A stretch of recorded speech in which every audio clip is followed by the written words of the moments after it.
And for 10 minutes, we are going racing now. The lights got huge amounts of wheel spin from the front row for Ben Bolt. Yeah, Ben Bolt got very sideways, didn't he? But he's made a good start despite that. He's right with Village up towards paddock. And Jörg Schneider, I think, the Swiss driver, is up to fourth. One or two running wide. John Moss high up the grid in the Austin 7. It was wet in qualifying this morning, but it's dry now. 3 abreast for third, and Schneider's the one going around the outside in the Arthur from Switzerland, as Marcus was saying. Has he got third position? Well, he's hasn't got third. That's Wilson's, but I think he's got fourth away from Lyndon Fruston then as they turn their way out of Graham Hill Bend. Yeah, Fruston in the yes. Here comes Schneider on the right-hand side. Wilson in the middle. And, oh, that was close, wasn't it? A big squeeze, 3 into 1. Certainly didn't go through there. But out front, it will be the car of John Village, I'm sure. Where is he? A long way ahead. A long way ahead. So much out of our shot. There he goes. He flashes past the line. Ben Bolt, the impingement specialist, as he used to be. He runs in second place in the 13 car. Then it's Fruston. Behind Fruston, it's Graham Wilson in the 7, the all aluminium, very highly polished car. Is that the car that Anthony Reid raced at Anglesey a few years ago? It probably was. And had a battle with our very own James Stanley on that day. There's 13, Ben Bolt, 3 seconds behind the leader. But he's got Lyndon Fruston for company. And Jörg Schneider ahead of Graham Wilson now. James Miles has got the supercharged 7 up to 8th, the Monoposto, which started further down the grid. John Moss, the best of the regular Austin 7s, he's in 10th. Oh, and we've had an incident, I'm afraid, between Ben Bolt and Lyndon Fruston, and that's going to promote into second position Jörg Schneider, I think, with Graham Wilson in third. I must admit, I wasn't looking at the screen what I should have been when that incident happened. So perhaps we'll get a replay of that. Yeah, so that was quite exciting. The cars went everywhere, you know, and through the middle of it all came Jörg Schneider. So it's Village now leads from the Swiss. So we've had a Cypriot, we've had a Ukrainian, a Swiss, we've got a Pole, I think, racing later on. International appeal of the 750 Motor Club. There's that Dyson, the car from 1964, Marcus, that I believe that's based on an 1172 Formula Championship car from back in the day. Yeah, there were more than one Dyson. Remember the Angelo Farina ran a Dyson in the 1970s from Swindon. The Farina Dyson has Lotus 23 style tail on it. And Greg Catton driving that, not to be confused with Greg Caton, the local racer, who now manufactures race wheels as well as prepares cars and drives them. And yeah, won in GT Cup a week ago. There's yellow flags out here, green flag at the next post, so Bolt didn't get back going in that incident. So this is a good new initiative, having this Class D open to cars of the period, because you can't race them anywhere else really, because they're not powerful enough to race sort of in an all-comers 60s race. And they've got to be kind of complementary in the way they look as well. Up the inside there has come 26, which is Mike Whitby, past Catton. Yeah, Mike's going quite well here, isn't Simon Gallen from the back is up to the lead of Class B in 9th place. He's only 3 seconds slower than John Village has gone. A 1:08 for Simon Gallen. He does go well in his supercharged 7. And he is today. There's the Dyson, then Catton involved in this battle. Around the outside, Greg Fruston is in his Rawson, isn't he? We haven't seen that out lately, it feels like. Yellow flags are in, so he could make that move on 26. Mike Whitby round the outside. Mike was going well up to and him. here comes Simon Gallen. He's at the back of that group, and you can see him hunkered down over the wheel of the Austin 7 Monoposto. He comes up the outside. He's going to get a couple of places here into paddock. Certainly he's got one of them. And surely he's going to get Catton next. Those Austin 7 Monopostos go well. I guess back in the 30s, it would have been the Monopostos that you would have seen race. Rather the supercharged 750, the cars which ran in the Burt Hadley Trophy, didn't they, for many long years? Sort of works prepared Monoposto Austins. And of course, it's the Austin 7 where the 750 Motor Club was formed in 1939. Losing the position is Samuel Bayliss as Gregan Fruston goes through. It's a great battle, this. Four different cars. You've got the two 750 Formula machines. As Jörg Schneider does the aim shot fastest lap of the race. A 1:04.769. No, that's Lyndon Fruston's time, who goes even faster.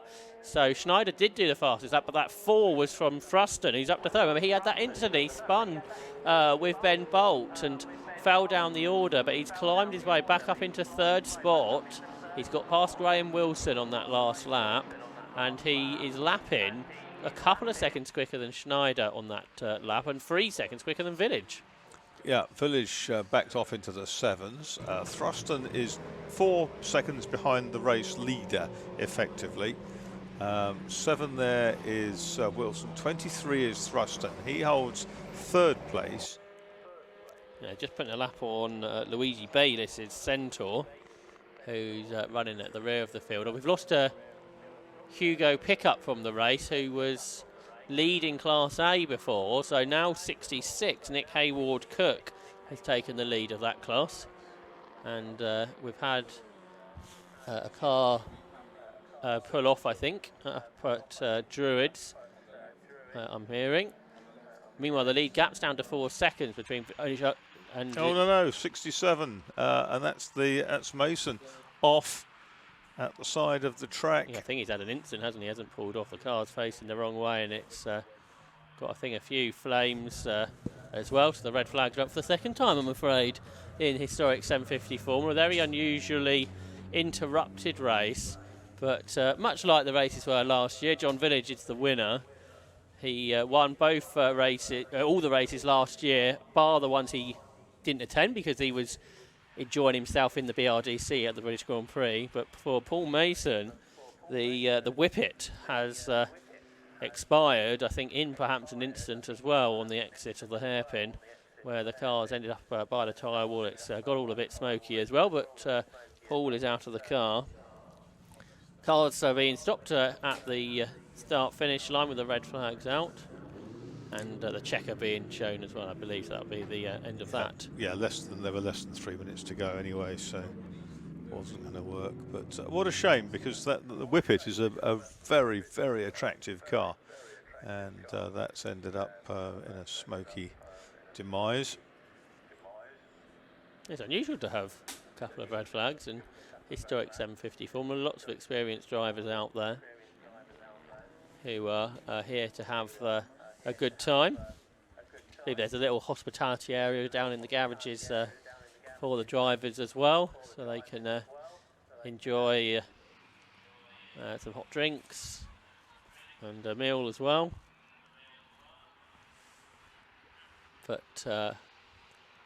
that concludes the race. I think the timing screen's all gone a bit strange as some of the cars came up across the line and took the checkered flag under red flag conditions. Yeah, it'll be rolled back a lap anyway, won't it? Right. But absolutely no doubt about it. John Village has won it from Jörg Schneider, the Swiss, and in third place at 6 laps was Thruston in 23. Wilson was 4th at that point, and the Hayward Cook, Miles Verheyden tussle was behind them, and they were pretty close with Moss as well in number 85. Yeah, and Simon Gallen was in that group, wasn't he, too, I think, before the red flags came out. He had been, but he dropped back again. No, He had a very, very long lap at. I wonder I if think Gallen's got 2 laps in that time. or it's where he stopped for the red flag, because it seems like some of these last times I think were all taken under red flags. Yeah. So I think we'll see him higher up the finishing order once it's wound back. It might be wound back to 5 laps, I wonder, when everybody had completed their previous lap.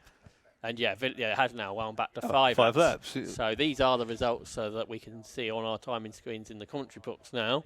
The winner, number 29, John Village, 5.7 seconds ahead of 65, Jörg Schneider. And I think these might be coming up on our screens as well, that we can tell you about them. So John Village, the winner. Second, Jörg Schneider.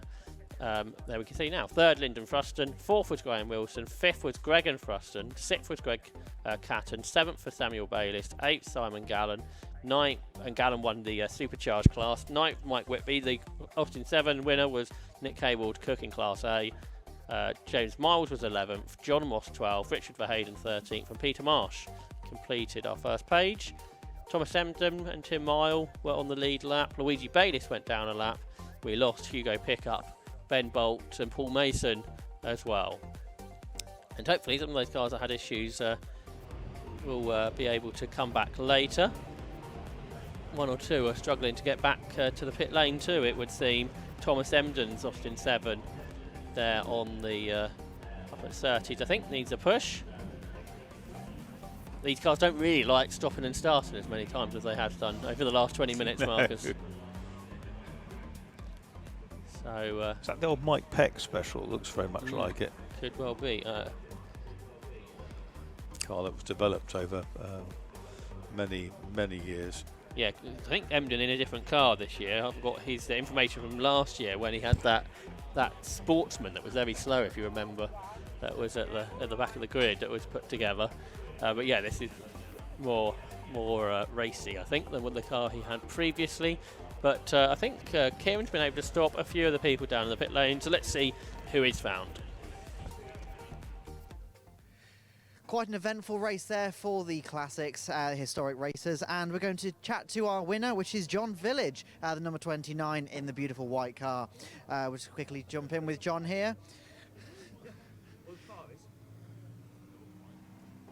John, congratulations. Sorry, I don't want to interrupt there, but congratulations on the win. Thank you very much. How was it for you? Well, it looked pretty easy, didn't it? You had a bit of a gap. I know, I'm sorry. Should I start calling you Max Verstappen? No.